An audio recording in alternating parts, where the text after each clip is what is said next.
আসসালামু আলাইকুম সুপ্রিয় দর্শক মন্ডলী, বাংলাদেশ বুকওয়ার্ম অ্যাসোসিয়েশনের পক্ষ থেকে আপনাদেরকে সকলেই স্বাগতম জানাচ্ছি আজকে লাইভ দেখার জন্য। অত্যন্ত দুঃখিত, আজকেও যান্ত্রিক ত্রুটির কারণে আমরা আধা ঘন্টা পরে প্রোগ্রামটা শুরু করতে পেরেছি। আল্লাহর কাছে অশেষ কৃতজ্ঞতা এবং আলহামদুলিল্লাহ যে আজকে প্রোগ্রাম অন্তত আমরা শুরু করতে পেরেছি। তো আজকে আমাদের সাথে দুইজন গেস্ট থাকবেন। তো সেই দুজনে একজন হচ্ছে আমাদের আশিক সারোয়ার ভাইয়া এবং আমাদের প্রকাশক তন্ময় ভাইয়া। তো খুব দ্রুতই তারা আমাদের সাথে যুক্ত হবেন। তার আগে আমি বলে নিই আমাদের অনুষ্ঠানটা। আচ্ছা, আমাদের সাথে আশিক ভাইয়া যুক্ত হয়েছেন ইতিমধ্যে। তন্ময় ভাইয়া খুব দ্রুত হয়তো বা যুক্ত হবেন। তো আপনারা আর কি লাইভটা শেয়ার করে দেন। আজকে দারুণ একটা আলোচনা হতে চলেছে, কারণ বিষয় যেহেতু উন্মুক্ত আছে, এখানে যে কোনো বিষয় নিয়ে আমরা আলোচনা করব। আপনারা সকলে আশা করি শেয়ার করে দিবেন। এবং আশিক ভাই এবং তন্ময় ভাইয়ের কাছে লেখা থেকে শুরু করে পাঠক, লেখক, প্রকাশক যে কোনো বিষয়ে আপনারা কমেন্টে প্রশ্ন করতে পারেন। আমরা সেই প্রশ্নগুলো একদম শেষের দিকে নিব বলে আশা করছি। আপনাদের যে কোনো প্রশ্ন, মূল্যবান মতামত থাকলে অবশ্যই আমাদেরকে জানাতে ভুলবেন না। আশিক ভাই এবং তন্ময় ভাই, আপনাদের দুজনকেই আমাদের অনুষ্ঠানে স্বাগতম জানাচ্ছি। ধন্যবাদ তোমাকে।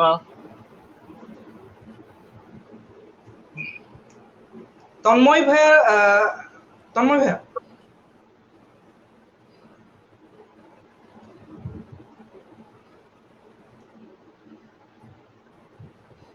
আচ্ছা, সম্ভবত যান্ত্রিক ত্রুটির কারণে এখনো যুক্ত হতে পারিনি আমরা।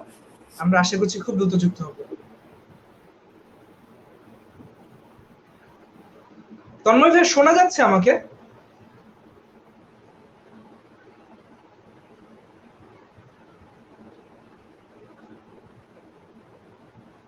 আচ্ছা, আশিক ভাই, আমরা খুব দ্রুত তার সাথে যুক্ত হব। তার আগে আপনার সাথে আলোচনায় তাহলে চলে যাই।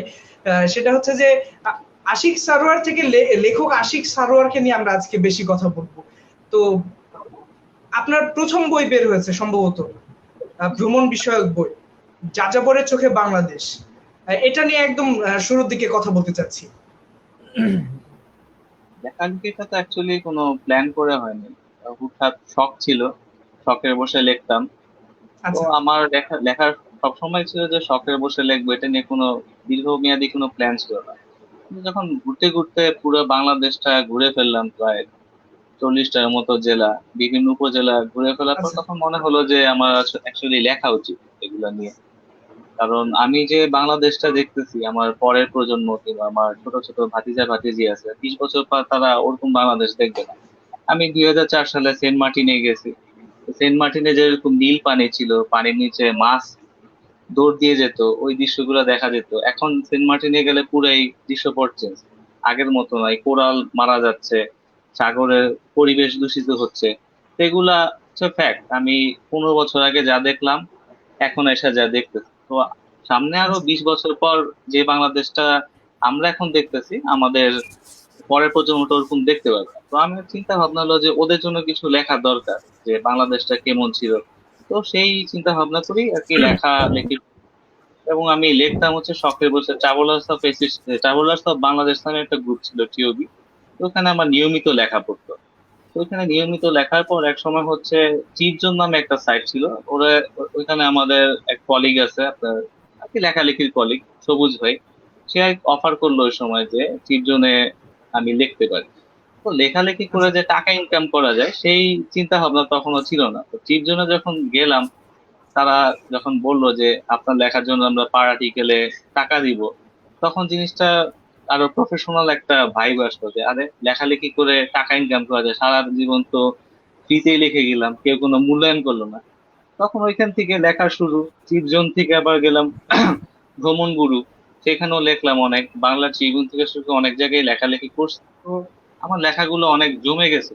ওই লেখাগুলো হচ্ছে একসাথে কম্পাইল করে আমার হচ্ছে ই করার ইচ্ছা আর কি, তোমার বই বের করার ইচ্ছা। সেটারই প্রথম পদক্ষেপ হিসেবে তোমার যাযাবরের চোখে বাংলাদেশে প্রথম বইটা আসলো, যেটা ট্যাগলাইন হচ্ছে প্রকৃতি। এখানে হচ্ছে তোমার চট্টগ্রাম, তারপরে সিলেট আর কি, পার্বত্য চট্টগ্রামে যত অঞ্চল আছে সব জায়গার পাহাড়, আচ্ছা নদী, নদী নালা, ঝর্ণা, তারপর হাওর বাওর, সমুদ্র নিয়ে লেখা, সেজন্য ট্যাগলাইন প্রকৃতি। দ্বিতীয় বইটা হয়তো তোমার উত্তরবঙ্গ নিয়ে হবে, তৃতীয় বইটা দক্ষিণবঙ্গ, আর চতুর্থ বই যদি আসে এটা ঐতিহাসিক ট্যাগলাইন দিয়ে আসবে। এই মোটামুটি হচ্ছে রাজশাহী আমার। আসা হয়েছে কি? রাজশাহী আমার আসা হয়েছে আশিকে সেই যাচ্ছেন? 2015-16 সালের দিকে রাজশাহী আসা হয়েছে। ওই সময় তোমার চাঁপাইনবাবগঞ্জ, রাজশাহী, নাটোর, সিরাজগঞ্জ, বগুড়া একসাথে ঘুরে পড়ছে। তো ওই সময় ঘোরার সময় আচ্ছা আমার বগুড়া রিজনে বেশি থাকা হয়েছিল। তো বগুড়া বগুড়া অঞ্চলে থাকার ফলে যেটা হয়েছে, ওখানে আমি অনেক কিছু এক্সপ্লোর করার সুযোগ পাইছি। তো আমার যে নতুন যে বইটা নিয়ে আমি লিখতেছি, পুন্ড্রবর্ধনের স্মৃতি কথা, ওটা বগুড়া রিলেটেড।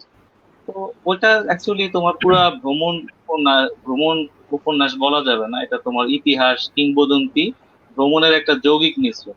তো আমাদের যে তরুণ প্রজন্ম আছে কিংবা তোমাদের বয়সী যারা আছে, তারা ইতিহাস পড়তে খুব অনীহা। কারণ ইতিহাসের লেখাগুলো এরকম করলার মতো তিতা যে এগুলা পড়ে তারা তৃপ্তি পাচ্ছে না, তারা একটু রিডার ফ্রেন্ডলি জিনিস চায়। তো আমি চিন্তা করলাম যে অনেক রেফারেন্স বুক তো আছে, সেগুলোর থেকে তারা পড়ার স্কোপ আছে, কিন্তু আমার টার্গেট হচ্ছে স্কুল কলেজ ভার্সিটির ছেলেরা যারা ইতিহাস বিমুখ, পড়তে চায় না। ওদের জন্য আমি চিন্তা করলাম কি রিডার ফ্রেন্ডলি করে লেখার চেষ্টা করি। তো আচ্ছা এটারই হিসেবে আমার এই বইটা লেখা শেষ করা। তো এই বইটা লেখা আমার ফার্স্ট ড্রাফট শেষ হয়ে গেছে, সেকেন্ড ড্রাফট নিয়ে কাজ চলতেছে। তো এই আর কি। আচ্ছা। তন্ময় ভাই আমাদের সাথে যুক্ত হয়েছেন। একদম তন্ময় ভাইয়ের কাছে আর কি যাবো। আপনাকে আর কি অনুষ্ঠানে স্বাগতম জানাচ্ছি। এর আগে যান্ত্রিক ত্রুটির হুম, কারণে আর কি স্বাগতম হ্যাঁ, থ্যাংক জানাতে ইউ। পারি। আমার যে দিকে নেটওয়ার্কের একটু প্রবলেম ছিল, তো এই কারণে আর কি করা হয়নি আর কি। তো আচ্ছা। জয়েন করতে সমস্যা হচ্ছিল আর কি। আহ, একদম প্রকাশক তন্ময় ভাইয়ের কাছে চলে যাব, যেহেতু লেখক আশিক সারোয়ার ভাইয়ের কাছে ছিলাম। এবার প্রকাশক তন্ময় ভাইয়ের কাছে চলে যাব যে পেপার ভয়েজারের যাত্রাটা আসলে কোন জায়গাটা কাজ করার জন্য বা কোন জায়গাটা অভাব অনুভব করেছেন বলেই আর কি পেপার ভয়েজারের আজকের যাত্রা। পেপার ভয়েজারের যাত্রা আসলে আমি যখন শেষের দিকে, 16-র শেষের দিকে, তখন আমি অ্যাকচুয়ালি আইজাক আজিমোভের ফাউন্ডেশন সিরিজটা শেষ করি। তো শেষ করার পর না অ্যাকচুয়ালি আমি সায়েন্স ফিকশনের প্রতি অ্যাডিক্টেড হয়ে যাই। স্টিল অ্যাডিকশন এখন আছে, এটা আমরণ থাকবেই। তো ইন্টারন্যাশনাল কন্টেন্ট পড়ার পর আমি যখন দেশি কন্টেন্টের দিকে চোখ দিলাম, তো আমার যে জিনিসটা আমার চোখে আসলো যে অ্যাকচুয়ালি আমি একটা কন্টেন্ট পড়ে যেখানে আমি একটা ফিলোসফিক্যাল অ্যাসপেক্ট পাবো, যেটা আমাকে চেঞ্জ হতে বাধ্য করবে, বা সেটা যেটা আমি পাইছি ফাউন্ডেশন থেকে। সো এরকম কন্টেন্ট আমি বাংলাদেশে পাচ্ছি না যেটা আমাকে চেঞ্জ করবে। ফিলোসফিক্যাল রিচ একটা কন্টেন্ট আমি পাচ্ছিলাম না। হ্যাঁ, আচ্ছা তো সেই হিসেবেই ধীরে ধীরে সায়েন্স ফিকশন নিয়ে চিন্তা ভাবনা, নিজের একটা গল্প লেখার চেষ্টাও করছি।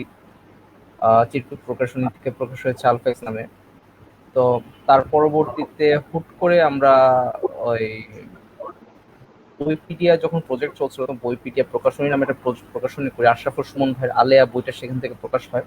তো তারপর দেখলাম যে একটা প্রতিষ্ঠান, একটা অর্গানাইজেশনের নাম, একটা পাবলিকেশনসের নাম যদি আমি একসাথে রাখি, তাহলে আমার কনফ্লিক্ট হচ্ছে রিডারদের কাছে। হুম, সো এটা প্রকাশনী নাকি এটা অনলাইন কোনো অর্গানাইজেশন?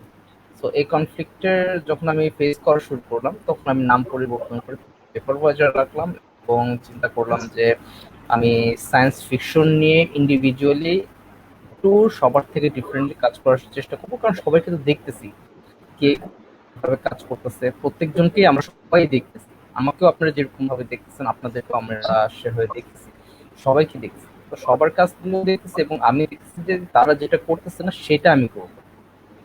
হ্যাঁ, সেই হিসেবে শুরুতে আমরা পেয়ে গেলাম যে ভাই আমাকে, আমরা পেয়ে গেলাম হলো আইজাক আজিমোভের দ্য ইনফেটার্নিটি পড়ছি। বেশ কিছু কারণ ছিল, তার ভিতরে একটা কারণ হচ্ছে এরকম যে এটা হচ্ছে আইজাক আজিমোভের বই, এবং আইজাক আজিমোভ ফাউন্ডেশন পড়ে আমি চেঞ্জ হয়েছি। এবং সেকেন্ড কারণ হলো গিয়া গুরুর বই, আজিমোভকে আমি গুরু জ্ঞান করি। এবং থার্ড হলো গিয়া ফজলফিদা ভাই। So he is very rich in our society, তার ভালো রিচ আছে আমার সোসাইটিতে। তো সব, এবং আর কারণ হচ্ছে তার অনুবাদের যে ধরন, টাইপ। এবং আমি যখন এইভাবে আর কি আমাদের পেপার বাজারের প্রথম বই আইজাক আজিমোভের বই দিয়ে এবং ফুয়াদ ভাইয়ের অনুবাদ দিয়ে শুরু, এবং ফুয়াদ আজিমোভ করে আমার মতোই। এবং আমরা কাইন্ড অফ আজমপুর বেলায় কিছু আসলে হ্যাঁ ভাই ঠিক বলছেন, আপনি ঠিক বলছেন, এটা গুরু বলছেন ভিতরে, সেহেতু এখানে আর কোনো কথা নেই, আমাদের আলোচনা হলো তো এরকম। তো এভাবে আর কি আমাদের পেপার বাজারের যাত্রা শুরু হয়। তো বললাম যে বই পাচ্ছি একটা এন্ড অফ এটার্নিটি এবং সেটা পদ্মায় করছে, তো সেটা আমি কেন করবো, আমার না করার কোনো রিজন ছিল না। তো এটা এভাবে আর কি পেপার বাজারের যাত্রা শুরু, এবং পরবর্তীতে আমরা ধীরে ধীরে আর অনেকগুলো প্রজেক্ট নিয়ে নিলাম। আশিক ভাই সবসময় আমার সাথে ছিল, আছে। আমরা দুজন অ্যাসোসিয়েট হিসেবে পাবলিকেশনসে আছি, আমরা দুজনই প্রকাশক আমরা এখানে। তো এভাবে আর কি কাজ করতেছি আর কি। এবং আচ্ছা, পরের সেকেন্ড স্টেপ আপনাদের হিসেবে আমরা আচ্ছা আপনাদের হচ্ছে আমি একটা বই হাতে পেয়েছি এখন পর্যন্ত, সেটা হচ্ছে যে লিগস, যেটা 20,000 লিগস, যে জুল ভার্ন, যেটা আর কি পূর্ণাঙ্গ অনুবাদ। তো আচ্ছা আচ্ছা, আমি পুরো নামটা আর কি বলতে ভুলে গেছি, দুঃখিত। তো সেই বইটার প্রোডাকশন কোয়ালিটি এত চমৎকার করার পেছনে কি কোনো পূর্ব অভিজ্ঞতা কাজে লাগিয়েছেন, না শুধুই করার ইচ্ছাটাই এত সুন্দর একটা ফলাফলে চলে এসেছে? আচ্ছা, এখানে আমি একটা জিনিস বলি, আমি কিন্তু পেশায় একজন আর্কিটেক্ট, পাবলিশার হিসেবে পড়ে পেশায় একজন আর্কিটেক্ট। আমাদের কাজ হচ্ছে আর্কিটেক্ট হিসেবে আমাদের কাজ হচ্ছে হলো অ্যাস্থেটিক্স নিয়ে। সো বিল্ডিং কাইন্ড অফ হচ্ছে আমাদের কাছে একটা প্রোডাক্ট। এটা এক্সটেরিয়র ভিউ দেখে যাতে একটা পাসার্স বাই যে কেউ দেখে বলে ওয়াও, হ্যাঁ, এই ওয়াও জিনিসটা নিয়ে হচ্ছে আমাদের কাজ। তো যখন আর্কিটেক্টের মাইন্ড থেকে আমি যখন চিন্তা করা শুরু করলাম, বইও আমাদের একটা প্রোডাক্ট। সো এই প্রোডাক্টটাকে কিভাবে ওয়াও বলানো যায়, এই ওয়াও বলাইতে হবে আমাকে প্রোডাক্ট। এন্ড অফ এটার্নিটি আর জাদুঘরের চোখে বাংলাদেশ, এই দুইটা বই আমাদের কাছে এক্সপেরিমেন্টাল ছিল, এরকম ভাবে যে প্রোডাকশনটা কিভাবে হয়, কিরকম ভাবে হয়, স্টেপগুলো কিগুলো সম্পর্কে আইডিয়া নেওয়া। এবং আন্ডার দ্য সি ছিল আমাদের ফার্স্ট এক্সপেরিমেন্টাল বই, যে similar kind of almost similar kind of বাজেটের ভিতরে একটা ভালো বা বেস্ট প্রোডাকশন কিভাবে দেওয়া যেতে পারে। নট একদম হাই বাজেট না, হাই বাজেট না, সিমিলার বাজেট, সিমিলার বাজেটে একটা বেস্ট প্রোডাকশন কিভাবে দেওয়া যেতে পারে, সেটা ছিল আমাদের এক্সপেরিমেন্ট। তো এটার এভাবে আর কি এই চিন্তা ভাবনাটা আসছে যে আমরা এটা ব্যতিক্রম ভাবে একটা কিছু করার চেষ্টা যেটা করা যেতে পারে। আপনি চাইলেই পারবেন, আপনি করতে, জাস্ট আপনার ইচ্ছা থাকা লাগবে যে আমি জিনিসটা এভাবে করবো। আমাদের যেমন লিক্সের বেশিরভাগ যেটা কথা হচ্ছে হলো গিয়া যে আমরা ভিতরে কভার দিয়েছি, যে কভারটা ম্যাট দিয়েছি, এবং আর উপর আমরা রাফ দিয়েছি। তো এই দুটোই সবচেয়ে বেশি কথা হচ্ছে। আমি যখন সুলতান ভাই আমাদের প্রস্তুত করতে নাম লিপি করছে আশিকুর রহমান বিশা, তো আমাদের মোটামুটি এখন দেখা যাচ্ছে ম্যাক্সিমাম কাজই এন্ড অফ এটার্নিটি বাদে বাকি দুটো বই যেটা আসলে দুটো বইয়ের কাজই আমাদের আশিকুর রহমান বিশা করছে। তো যখন এই লিক্সের কাজটা শুরু করলাম, তখন আমি সুলতান ভাইয়ের সাথে রাতে কথা বলছি এই বিষয়ে যে বইয়ের কাভারটা কিরকম হবে, কাভারের জন্য আমরা কি ধরনের ম্যাটেরিয়াল চুজ করবো। নট দ্যাট আমরা 150 গ্রাম বা 170 গ্রামের একটা নিয়ে কি বলে পেপারের উপরে আমরা প্রিন্ট করে ফেললাম, ম্যাট লেমিনেশন দিলাম, স্পট দিলাম, আর বেশি গর্জিয়াস করতে যে আমরা দেখা গেল যে ফয়েল মেরে দিলাম। না, আমরা ওরকম করতেছিলাম। আমি চাচ্ছিলাম যে এটা বইটা প্রকাশ হয়েছে 1871 সালে, এবং 2021 সাল হচ্ছে বইটা প্রকাশের ঠিক 150 বছর পূর্বে।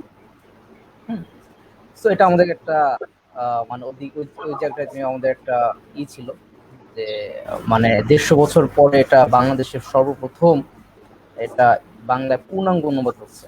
তো আমি সুলতান ভাইকে যে আপনি এটাকে আমাদের ভিন্টেজ ভাইব দিতে হবে যতটুকু সম্ভব। আমাদের তো একটা বই বুঝছেন 2-3 লাখ টাকা খরচ করার মতো সামর্থ্য নেই। তো আমরা মিনিমাম বাজেটের ভিতরে আমরা যতটুকু সম্ভব একটা ভিন্টেজ ভাইব দিতে হবে। তো ভিন্টেজ সময়টাতে আমাদের যে জিনিসটা ছিল সেটা হচ্ছে এটাকে তখন গ্লসি জিনিসগুলো ছিল না, তখন তারা ইউজ করতো rough paper, rough amber binding বা রাফ বাইন্ডিং, পেপারের বাইন্ডিং, যেটা ছিল ম্যাট। ম্যাট ম্যাট জাতীয় ছিল, গ্লসি কিছু সেভাবে ছিল না সেরকম। হ্যাঁ, সো আমরা ওখান থেকে আমাদের আইডিয়াটা তাহলে এটা আমরা ম্যাট করতে হবে। তো সেভাবেই ওখান থেকে ম্যাট করার ইচ্ছা, এবং প্রোডাকশন লাইনে যে কি কি কষ্ট হয়েছে সেটা আমাদের কিন্তু আশিক ভাইয়ের ধারণা দিতে পারে। আচ্ছা, তাহলে আমরা আশিক ভাইয়ের কাছে যাই। আশিক ভাইয়ের কাছ থেকে ওই যে প্রচ্ছদের ম্যাটের যে আর কি নতুন একটা বিষয় নিয়ে আসে, সেই বিষয়টা আপনার কাছে জানতে চাচ্ছি আশিক ভাই। প্রচ্ছদের ম্যাটের বিষয়ে অ্যাকচুয়ালি আমি ক্যামেরাতে তো অভ্যস্ত না, মাঝে মাঝে একটু উল্টাপাল্টা হয়ে যায়। তোমার একটা বইয়ের মূল জিনিস তো তোমার হচ্ছে প্রোডাকশন, মূল জিনিসটা হচ্ছে কন্টেন্ট। আমরা যারা তোমার প্রোডাকশনে নিয়ে কাজ করি তারা প্রথমেই যেটা চেষ্টা করি যে একটা ভালো কন্টেন্ট পাঠকের কাছে পৌঁছায় দেওয়ার জন্য। তো একটা বই ধরার পর যখন তোমার একটা গুড ফিল আসবে, তখনই হচ্ছে ওইটা পাঠকের কাছে পৌঁছে দেওয়া আমাদের একটা সার্থকতা কাজ করবে। তো ম্যাট লেমিনেশন নিয়ে আমার অত আইডিয়া ছিল না। এটা যখন সে বললো যে তন্ময় ভাই যে ম্যাট করলে আর এটা একটা রাফ টেক্সচার রাখলে জিনিসটা ভালো দেখা যাবে, তো সেই হিসেবে আর কি এক্সপেরিমেন্টাল কাজ হিসেবে করে দেখা যায় জিনিসটা কেমন দেখা যায়। এটাতে যে আমাদের লস হওয়ার সম্ভাবনাও ছিল, যদি আমরা দেখা যেত যে এক্সপেরিমেন্টটা তোমার কাজে লাগতেছে না, তখন দেখা যেত একটা ভালো অ্যামাউন্ট অফ টাকা কিন্তু ওয়েস্ট যাচ্ছে। তো আমরা আচ্ছা, অনেকটা সাহস নিয়ে এটা করে ফেললাম, যে করে দেখি আগে কেমন দেখা যায়। করে অনেক দেখার রিস্ক পর প্রজেক্ট যখন ছিল, আমরা হ্যাঁ টোটাল প্রজেক্টে আমাদের জন্য আমরা অনেক রিস্ক ছিল হচ্ছে। করে দেখার পর যখন আমরা ধরে দেখলাম কাভারটা যে আসলে রাফ টেক্সচারটা ভালো লাগতেছে এবং বইটা হাতে নিয়ে ভালো লাগতেছে, তখন বুঝলাম যে না, এটা সার্থকতা, আমাদের সার্থকতা অর্জন হয়েছে। হ্যাঁ, তো আমরা যদি পাঠককুল কিন্তু নিয়েছে বইটাকে, বিশেষ করে প্রচ্ছদের ভেতরের যে মানে এটাকে কি বলে, ডাস্ট কাভারের ভেতরের যে প্রোডাকশন ওটা তো আছে। আর হ্যাঁ, কাভারটা ওটা নিয়েও মানে দেখা যাচ্ছে বইয়ের কন্টেন্ট, প্রথমত সবাই তো বইটা পড়েনি, এত বিশাল একটা বই, কিন্তু তারা প্রচ্ছদের কোয়ালিটি নিয়ে এটা নিয়ে আর কি, আমার সম্ভবত মনে হয় মনে পড়ছে যতটুকু, 2-3 দিন ফেসবুকে মনে হয় শুধু ওই জুল ভার্নের ওই বইয়ের ছবি ছিল ফেসবুকে, আর কিচ্ছু ছিল না। আর সবাই আনবক্স করতেছিল, আমি নিজেও আনবক্স করেছি, কারণ এত সুন্দর কোয়ালিটি। আচ্ছা, ধন্যবাদ। মানে এত সুন্দর কোয়ালিটি আসলে প্রশংসা না করলে খুব খারাপ দেখাবে সত্যিকার অর্থে। তো তারপরের গল্পটা কেমন, মানে এর পরেও কি এই নিয়ে কাজ করার কোনো ইচ্ছা আছে, বা এই নিয়ে এই যেই সিস্টেমে আপনারা এসেছেন এটাই ধরে রাখার কোন তোমার আমাদের কাছে হচ্ছে বইটা ব্যবসার আগে এটা হচ্ছে একটা শিল্প। তোমার যে কোনো শিল্পে হচ্ছে তোমার শৈল্পিক ভাব আনার জন্য সবসময় কাজ করার জায়গা আছে। আর তুমি এটা যদি সম্পূর্ণ ব্যবসা হিসেবে নিয়ে নিয়ে নাও, তাহলে তুমি যে তোমার যে একটা মুক্ত মাইন্ডে চিন্তা করবা জিনিসটা, ওইটা আসবে না। তো আমরা আগেই চিন্তা করি যে বইটা একটা শিল্প, এবং এখানে আমাদের কাজ করার অনেক ফ্যাক্টর আছে। আমরা নতুন নতুন জিনিস ইমপ্লিমেন্ট করে দেখতেছি এটা ভালো হচ্ছে কিনা। আর যদি ভালো না হয় সেক্ষেত্রে আমাদের লস হওয়ার সম্ভাবনা আছে, কিন্তু কিছু গাছ নিয়ে কিছু কাজ করতে হয়, কারণ প্রকাশক হয় হচ্ছে একটা গাছের ব্যাপার। কারণ তুমি পাতার পর পাতা ছাপায় ফেললা কন্টেন্ট, যদু শুধু মধু কন্টেন্ট নিয়ে পাতার পর পাতা ছাপায় ফেলা, তুমি মুদ্রক হতে পারবে না, প্রকাশক হতে পারবে না। প্রকাশক হতে হলে তো অবশ্যই তোমার হচ্ছে কন্টেন্টের ব্যাপারে তোমার কি হতে হবে, সাবধানী হতে হবে। এখন আমাদের বিজনেসটাই টিকে আছে হচ্ছে কন্টেন্টের উপর। যার কন্টেন্ট ভালো তার বই সেল হচ্ছে ভালো, যার কন্টেন্টটা একটু লুজের দিকে কিংবা কন্টেন্ট নিয়ে বুঝতেছে না, তাদের হচ্ছে দেখা যাচ্ছে যে নতুন নতুন গিমিক আনতেছে। আমরা প্রোডাকশন লাইনে যেটা বুঝি যে মূল কন্টেন্টটা হচ্ছে তোমার গল্পটা কেমন, গল্পটা কি রিডার খাবে, রিডারের কাছে পৌঁছে দেওয়া যাবে, এবং গল্পটারে আমরা যতটুকু পলিশ করে রিডারের কাছে পৌঁছে দেওয়া যায়। তো গল্পটা তোমার প্রোডাকশনে আসার আগে কত হাত যে ঘুরে, বেটা রিডারের হাত ঘুরে, এডিটরের হাত ঘুরে, ঘুরতে ঘুরতে জিনিসটা পলিশ হয়ে আসার পর তখন ওটা আমরা কন্টেন্ট হিসেবে বিবেচনা করি যে আমার কন্টেন্ট রেডি হয়েছে। এখন পাঠকরা তো খালি চোখে দেখে কন্টেন্ট কোনটা, একটা ভালো বাধাই, একটা তোমার ভালো প্রচ্ছদ, ভালো পাতা। কিন্তু আমরা যারা প্রকাশনীতে কাজ করতেছি আমাদের কাছে কন্টেন্টটা হচ্ছে ভালো গল্প, এবং ভালো গল্পটারে কতটা শাইনিং করে পলিশ করে আমি পাঠকের কাছে দিতে পারতেছি। এখন তুমি একটা বই পড়তে বসলা, একদম। মনে করো তুমি সালমা বুক ডিপো একটা আছে, এই প্রকাশনী আছে, তো তাদের বই আমি একটা সালমা বুক ডিপো। পড়তে বসলাম। হ্যাঁ, শেখ আব্দুল হাকিম খুব রিনাউন্ড অনুবাদক, তার একটা বই আমি পড়তে বসলাম। পড়তে বসে দেখি যে তারা ইসের ব্যাপারে, তোমার এডিটিং এর ব্যাপারে কোনো পদক্ষেপই নেয়নি। একটা বইতে যদি তোমার 300-এর উপর এরর থাকে নাকি বানান, হয়তো তোমার শেখ আব্দুল হাকিম বর্ষিয়ান মানুষ, সে চিন্তা ভাবনা করছে যে এটা এডিট করবে, একদম এডিট ছাড়াই প্রকাশক ওটা ছাপাই দিছে। তো আমি পড়তে গিয়ে দেখতেছি জায়গায় জায়গায় বানান ভুল, আমার রিডিং এক্সপিরিয়েন্স কিন্তু ভালো হচ্ছে না, আমি বারবার থামতাছি, বারবার আমি বিরক্ত হচ্ছি। তো এই জিনিসটাতে হচ্ছে স্মুথনেস আনতে হবে। এই জিনিসটাতে যখন তুমি স্মুথনেস আনতে পারবা, তোমার বাকি প্রোডাকশনের কাজ অতটা ভেজাল না। আচ্ছা। কিন্তু বেশিরভাগ যারা তোমার নতুন কাজ করতেছে তারা এক্সপেরিমেন্টে যেতে চায় না। আমাদের সবসময় ভীষণ হচ্ছে আমরা এক্সপেরিমেন্টাল কাজ করব এবং দারুণ। এক্সপেরিমেন্টাল কাজ করব, সামনে আরো এই এইসব বিষয়ে তোমার এক্সপেরিমেন্ট করার ইচ্ছা আছে। আচ্ছা, তন্ময় ভাইয়ের কাছে একটা প্রশ্ন, যে আপনি যদি আমাদের সাথে সংযুক্ত আছেন, আচ্ছা, সেটা হচ্ছে যে একদমই ভিন্ন একটা প্রশ্ন।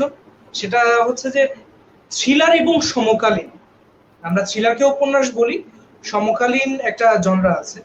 তো থ্রিলার এবং সমকালীন এই দুইটা বাংলাদেশের প্রেক্ষাপটে যদি একটু আমাদেরকে বুঝিয়ে বলতেন, থ্রিলার কোনটা, সমকালীন কোনটা? আচ্ছা, থ্রিলার কোনটা আর সমকালীন কোনটা?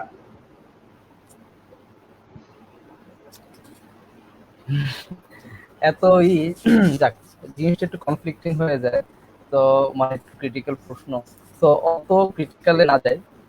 আমার কাছে একদম সহজভাবে বললে সমস্যা নেই, একদম সহজভাবে বলেন। থ্রিলার বা সমকালীন একই তো। তুমি যদি তুমি সাপোজ তুমি একটা থ্রিলার গল্প লিখলে, জিনিসটা হলো কি আজকের দিনের ঘটনা বা এই সমকালীন সাময়িক ঘটনা, এটাকে বলা হয় হলো গিয়া সমকালীন। তো আমার কাছে মনে হয়, maybe I am right or wrong, যাই না, আমার কাছে মনে হলো থ্রিলার এবং সমকালীন, সমকালীন কি ভাই? সমকালীন হচ্ছে তুমি বর্তমান সময়ের প্রেক্ষাপটে থ্রিলারটা লিখছো। সাপোজ আমি যদি আমার মনে মনে হয় নাজিম উদ্দিন ভাইয়ের ব্রেকবাস্টার সিরিজটাকে বলা যেতে পারে সমকালীন থ্রিলার। হ্যাঁ, থ্রিলার এবং সমকালীন আলাদা কিছু না ভাই, আর সমকালীন কি আমি বুঝছি না আসলে, মেবি আমি বুঝতেছি, বাট আমার কাছে তোমার প্রশ্নের অ্যাসপেক্টে আমার মনে হলো যে থ্রিলার এবং সমকালীন আলাদা কিছু না, একই হতে পারে না, হতে পারে সমকালীন প্রেক্ষাপটে একটা থ্রিলার আশিক গল্প ভাইয়ের হতে কাছে পারে। একই প্রশ্ন নিয়ে আসি তাহলে আমরা।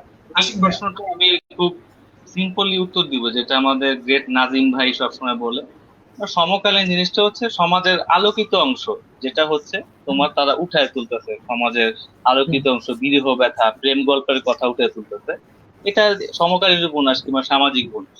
থ্রিলারে হচ্ছে তোমাকে দেখানো হচ্ছে সমকালীন সামাজিক, সামাজিক বলা যায় বা জীবন ধর্মী বলা যায়। হ্যাঁ, জীবন ধর্মী। সমকালীন তো সমকালীন এই সময়টাই, এই সময়। তো থ্রিলারে হচ্ছে তোমার যেটা হয়, সমাজের তোমার ডার্ক সাইডটা উঠে তোলা হয়, যে একটা আলোকিত অংশ পাতো যে সমাজের ডার্ক সাইড আছে, খুন হচ্ছে, এবং খুন করার আগেও যে একটা মানুষ ঠান্ডা মাথায় খুন করতে পারে, কিংবা 2 মিনিট আগেও জানতেছে না সে খুন করবে, এই জিনিসগুলা ক্রাইম ক্রিমিনোলজি নিয়ে যে মানুষের আইডিয়া কম, সেগুলা থ্রিলারের মাধ্যমে সে জানতে পারছে। তো দুইটাই হচ্ছে দরকার। আর তন্ময় ভাই যেটা আমি বললো, বলছি দুইটা আলাদা কি, মানে বিষয়টা এরকম বেশ কনফিউজিং যে দুইটা একদমই আলাদা না, দুইটা একই রকম কিন্তু মুদ্রার এপিটোপিট। মুদ্রার এপিটোপিট আর সমকালীন নিয়ে তন্ময় ভাই যেটা বললো, যে সবই তো সমকালীন অ্যাকচুয়ালি। সমকালীন হচ্ছে আমরা আমরা নিজেদের প্রজন্মে যে চলতেছি, আমাদের আমাদের সময় যেটা, এটা কি তো সমকালীন বলে। এই সময় তুমি গল্প লিখতেছো, তো এটা তোমার ওইটাই সমকালীনই, দেখা যাচ্ছে যে সামাজিক হচ্ছে, থ্রিলার হচ্ছে, বিভিন্ন সাব জনরায় ভাগ হয়ে যাচ্ছে। আচ্ছা, এবার তন্ময় ভাইয়ের কাছে যাব, লেখক তন্ময় ভাইয়ের কাছে। এতক্ষণ আমরা প্রকাশক তন্ময় ভাইয়ের কাছে ছিলাম। আপনার আলফা এক্স নামে একটা সায়েন্স ফিকশন বই আছে, সেই বইয়ের একদম শুরু থেকে, মানে সায়েন্স ফিকশন যেই আপনার লেখার ইচ্ছা হলো বা চিরকুট থেকে যে প্রকাশিত হলো, সেই অনুভূতিটা শুধু জানতে চাচ্ছি। আমি শুরুতেই বলছি যে আমার লেখালেখি শুরু হয়েছে কাইন্ড অফ ফাউন্ডেশন পড়ার পর থেকে। ফাউন্ডেশন আমাকে আপাদমস্তক অনেকভাবেই চেঞ্জ করেছে, আমার ফিলোসফিক্যালি চিন্তা ভাবনা অনেক কিছুর পর একটা সম্মুখ একটা মানে প্রভাব রেখেছে আর কি। তো সেখান থেকে সায়েন্স ফিকশন লেখাটা ট্রাই নিয়েছিলাম। তো দীর্ঘ 4 বছর লাগছে এটা লিখে শেষ করতে। তো আমি একা তো লিখি নাই, আমার সহলেখক হিসেবে আছে আমার ফ্রেন্ড, বাল্যকালের বন্ধু সাকিব খানটি। He is a big mind. হ্যাঁ, তো বেসিক কনসেপ্টটা আমি তৈরি করেছিলাম, তারপর সেটাকে টোটালি ইলাবোরেট ভাবে শাখা প্রশাখা দিয়ে জিনিসটাকে আরো বড় বিস্তৃত এবং পূর্ণাঙ্গ আকার ধারণ দিয়েছিল ও। হ্যাঁ, এবং সেটাকে আবার আমরা দুজনে বসে কলাপস মানে ডিসকাশন করে আবার পোস্টমর্টেম করে সেটাকে, হ্যাঁ, পুরো আচ্ছা ফুল ব্যবচ্ছেদ করে জিনিসটাকে আমরা একটা পূর্ণাঙ্গ ট্রিলজির রূপ দিয়েছি। তো আমরা যখন ফার্স্ট বইটা লেখা শেষ করলাম তখন আমরা বসেছিলাম, এটা 2019 নভেম্বর ডিসেম্বরের কথা। আমাদের বইপিডির অফিসে আমি, জুলিয়ান আর আমাদের চিত্রের যে প্রকাশক আছে মাসুল কাদের আদম, আমরা তিনজন বসে বসে আড্ডা দিচ্ছিলাম। তো তখন আর কি চিন্তা করতেছিলাম যে জুলিয়ান হঠাৎ করে বলে উঠলো, কি কথায় কথায় জুলিয়ান হঠাৎ করে বলে উঠলো আদনকে যে তন্ময় ভাই কিন্তু একটা সায়েন্স ফিকশন লিখছে, মৌলিক, একদম মৌলিক, তুমি প্রকাশ করবে কিনা। আদন জাস্ট আচ্ছা জানে না গল্পটা কি নিয়ে, গল্পটা কি মানে কোন টপিকস নিয়ে, এটা ট্রিলজি নাকি সিঙ্গেল স্ট্যান্ডালোন নাকি কি, কিছুই জানে না। জাস্ট ও বলে হ্যাঁ ভাই করবো, কিন্তু তুমি না জেনে বলে করবা। তো ভাই আমি আপনার বই আমি করবো বলছি মানে করবো, আমি আমার লেখা তো ভালো নাও হতে পারে, আমি তো জীবনের প্রথম লিখলাম একটা কিছু, তো তুমি না ভাই এটা আপনি চিন্তা করবেন না, আপনি যদি দেন আমি করবো। ঠিক আছে নাও।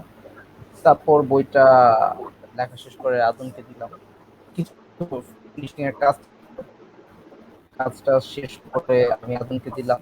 আমাদের পদার্থিতা ভাই এটা ডিট করলো। হ্যাঁ, তার এটা অনেক ভুল উঠে আসলো, সে আবার ঠিক করা হলো। তারপরে এভাবেই এই আদন আমার প্রকাশক হয়ে গেল, একজন প্রকাশকের প্রকাশক হয়ে গেল সে।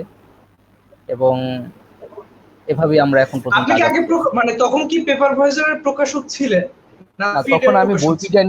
তখন আমি বইপিডিয়া নিয়ে কাজ করতেছিলাম। নভেম্বরে আমাদের, অক্টোবরে বা নভেম্বরে আমাদের যে আশরাফুল সুমন ভাইয়ের আলেয়া বইটা প্রকাশ হয়েছে।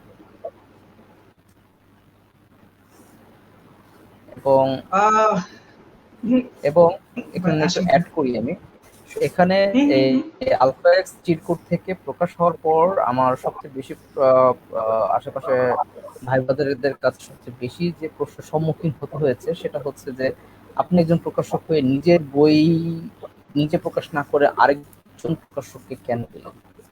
হ্যাঁ, তো এটার উত্তরটা সবসময় যেটা দিই এবং এখন সেটাই বলবো যে এটা হলো নিজেকে জাজ করা। হুম, তো আমি তো কখনো আমাকে জাজ করতে পারবো না যে আমি কেমন লিখতেছি। হুম, তো আমাকে জাজ করার জন্য third eye, second I, third eye, fourth I এগুলো দরকার আছে। হুম, তো আমি আরেকজনের প্রকাশকের কাছে গেলে আমি টিকবো না সেই জিনিসটা দেখার জন্যই যাওয়া। আমি মনে করি প্রকাশক হিসেবে নিজের বই নিজে প্রকাশ করা থেকে আমার আরেকজনের কাছে আরেকজন প্রকাশকের মাধ্যমে প্রকাশ করাটা আমার জন্য খুব ভালো হয়েছে, কারণ আমি নিজেকে জাজ করার সুযোগ পাইছি আর কি, যে আমি কোনভাবে আগাচ্ছি। আমি যদি নিজের বই নিজে প্রকাশ করতাম তাহলে আমার এটা এডিটরকে দেখাইতাম না, সম্পাদককে দেখাইতাম না, প্রোডাকশন নিয়ে আমি কিছু করতাম না। হ্যাঁ, তো মার্কেট ঠিক মতো করতাম না, নিজেকে অনেক কিছু মনে করে ফেলতাম। হ্যাঁ, তো এরকম একটা সাইকোলজি কাজ করতো আমার ভিতরে হয়তো বা। তো যখন আমি এটা আরেকজনকে দিলাম তখন দেখা গেল যে আহ, জিনিসটা আদন খুব সুন্দর হ্যান্ডেল করছে এবং আমার ভিতরে খুব একটা প্রেশার পড়েনি এবং আমি নিজের ভুলগুলো বুঝতে খুব ভুলগুলো বা কাজ করার স্কোপ গুলো যে আমার আরো ল্যাকিংস গুলো রয়েছিল সেগুলো বুঝে নিতে কি করছি, মানে অনেক হেল্পফুল হয়েছে আমার জন্য। That's all. এবার আশিক ভাইয়ের কাছে একটু আসবো, সেটা হচ্ছে যে আহ, একজন লেখক হিসেবে তার কি একদম সহজ করে আমি বলতে পারছি না, প্রশ্নটা একটু কঠিন প্রশ্ন আর কি। সেটা হচ্ছে যে একজন লেখক কি ওই কাকের মতন যে কাকটা চোখ বন্ধ করে চলে যায় এবং মনে করে যে আমি কোনো কিছু দেখিনি, তার মানে আমাকেও কেউ দেখেনি, আমি লুকিয়ে পড়েছি। তো লেখক কি এরকম যে কোনো ঘটনাই তাকে নাড়া দেয় না, সে শুধু আহ 4-5টা বই লিখে, হয়তো বা বছরে 1-2টা করে বই লিখে, এবং বইটা সেল হয়, পাঠকের কাছে পৌঁছায়, এরপরে আবার সে বই লিখে এই চক্রের ভিতর পড়ে যাচ্ছে। তার দায়বদ্ধতার জায়গা কোনো জায়গায় নেই কি সমাজে? বা তার অনেক কাজ করার কথা ছিল, সেই কোনো জায়গা থেকে কি তার মানে আমি বিষয়টা বলতে পারছি কিনা, মানে কাজ করার আসলে কি কোনো জায়গা ছিল কি ছিল না? প্রশ্নটা বেশ কঠিন, আর প্রশ্নটা তোমার খুব সহজে উত্তর দেওয়া যায় না, কারণ একজন লেখকের দায়বদ্ধতা সমাজের প্রতি অবশ্যই আছে। আর আমরা যদি বড় বড় রিভলিউশন গুলো দেখি, তোমার ফ্রেঞ্চ রিভলিউশন, যেটা ফ্রেঞ্চ রিভলিউশনের আগে তোমার ছিল আলোকিত সমাজের আচ্ছা, অংশ ছিল লোকের নামে একজন লেখক। সে ওই সময় হচ্ছে রাজশক্তি নিয়ে কিংবা তোমার আশেপাশের আশিক সামাজিক ভাই, অবক্ষয় নিয়ে। আশিক ভাই আপনাকে সম্ভবত আপনি পজ হয়ে গেছেন, সম্ভবত আপনি পজ হয়ে গেছেন। পথ। পজ না, আশিক ভাইকে আমি শুনতে পাচ্ছি। মানে আপনি, আচ্ছা শুধু আমি শোনা যাচ্ছে, ভিডিওটা চলতেছে না সম্ভবত আমার এখান থেকে। আচ্ছা, আচ্ছা, এবার আসছে। তো একজন লেখকের দায়বদ্ধতা সবসময় থাকে, তো বলতে তার সমসাময়িক সমাজের অবক্ষয় গুলো তুলে ধরে দেখে তোমার ফ্রেঞ্চ রেভলিউশনটা ত্বরান্বিত হয়েছিল। তো একজন লেখক তার সময়ে বাঁচে, তো তার সময় যেসব আচ্ছা, আশেপাশে ঘটনাগুলা ঘটে, সে তার গল্পে কিংবা কবিতায় অনেক জায়গায় সে উঠে তুলতে পারে। এবং তার অবশ্যই সামাজিক দায়বদ্ধতা আছে, শুধু আমি পৃষ্ঠার পর পৃষ্ঠা লিখে গেলাম, আমার লেখার মধ্যে আমি কোনো দায়বদ্ধতা আনলাম না। তো আমার লেখা আচ্ছা, তো মনে করো শুধু আমার প্রজন্ম পড়বে না, আমার পরে যারা মনে করো 10-12 বছর পর কিংবা ধরো 50 বছর পর আমার বই কেউ পড়তে পারে। তো পড়ে পড়ে তার হচ্ছে আমার প্রজন্ম কিংবা আমরা যে প্রজন্মে বসবাস করতেছি সেটা নিয়ে কিন্তু সে ধারণা নিবে আমাদের প্রজন্মের বই পড়ি। এখন আমরা যদি লেখালেখির ব্যাপারে আমাদের সময়টাকে তুলে ধরতে না পারি, সেক্ষেত্রে তোমার শুধু টাকার জন্যই লিখে যাওয়া, এখনো জি লিখে জি। গেলে এক সময় হচ্ছে তোমার এটাই বিরক্ত এসে পড়ে যে আমি আর কত এইভাবে লিখে যাব। তো লেখকের সবসময় আছে, সে তার এক্সপেরিমেন্ট নিয়ে কাজ করতে পারে, এবং অবশ্যই সমাজের প্রতি তার দায়বদ্ধতা আছে। জায়গায় থেকে আমি একদম ওই জায়গায় আর কি আসবো, সেটা হচ্ছে যে আপনি যেমন 20 বছর আগের বাংলাদেশকে, আমার যে সময় জন্ম হয়েছিল 2000, যে সময় বাংলাদেশকে আপনি দেখেছেন এবং তুলে ধরেছেন, যে বাংলাদেশকে আমি হয়তো বা দেখতে পারবো না, সেই প্রেক্ষাপটটা বা সেই পরিবেশটা আমি দেখছি। তো এরকম কি করা উচিত না যে রাজনৈতিক এবং প্রত্যেকটা প্রেক্ষাপট আর কি তুলে আনা, যাতে আজ থেকে 20 বছর 25 বছর পরে যে জেনারেশনটা আসবে তাদের কাছে কোনো ভুল ইনফরমেশন যাতে বায়াসড না হয়ে। এখন তোমার রাজনৈতিক প্রেক্ষাপট নিয়ে লেখা খুবই তোমার একটা, কি বলবো, এটা এখন আমরা লেখালেখি করি খুবই শখের বসে, আমরা লেখালেখি করে কোনো অর্থনৈতিক মুক্তি পাচ্ছি না, কিংবা কেউ যদি লেখালেখি কিংবা অনুবাদ করে জীবিকা জীবিকা যাপন করতে চায়, সেটা খুব অসম্ভব ব্যাপার। তো একজন আচ্ছা, যখন তোমার জীবিকার জন্য এটা করতেছে না, নিতান্ত শখের বসে করতেছে, সে অবশ্যই চিন্তা করবে, সেফ সাইডে থাকার চিন্তা করবে। তো সেফ সাইডে চিন্তা সবাই করে, সেজন্য তোমার ওইভাবে ওই জিনিসগুলো রাজনৈতিক প্রেক্ষাপট নিয়ে মানুষ লেখার চিন্তা ভাবনা করতেছে না, যেটা আমাদের পূর্বজরা করতো, আচ্ছা। কাজী নজরুল ইসলাম কিংবা তার আগের লোকজন।